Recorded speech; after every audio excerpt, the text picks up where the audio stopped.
Willkommen zusammen im Zentrum auf der Plattform J. Mein heutiger Gast ist Gewinner von 3 Volksvorlagen. 2 Initiativen hat er durchgebracht: Minarettverbotsinitiative, Vermummungsverbotsinitiative und das Referendum gegen die Erhöhung der Autobahnvignette. Also, man könnte natürlich sagen, einer der erfolgreichsten Politiker der letzten Jahrhunderte. Willkommen, Walter Wodtmann, SVP-Politiker. Und jetzt will er es zum 4. Mal wissen. Heute ist die Neutralitätsinitiative eingereicht worden, die ja von Pro Schweiz, aber unterstützt von der SVP, will Neutralität in der Verfassung festsetzen, in der Bundesverfassung. Bis jetzt war ja die Neutralität nicht richtig definiert gewesen. Die schweizerische Neutralitätspolitik ist nicht in der Verfassung definiert. Warum soll sie denn jetzt in der Verfassung? Wo man doch bis jetzt gemeint hat, Politik regelt das schon.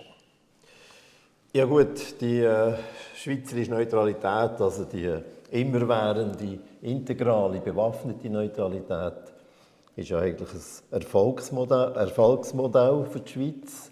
Hat uns 200 Jahre lang vor Kriegen bewahrt. Und ich meinte, das ist etwas vom Wichtigsten, dass das Volk nicht in Krieg einbezogen wird.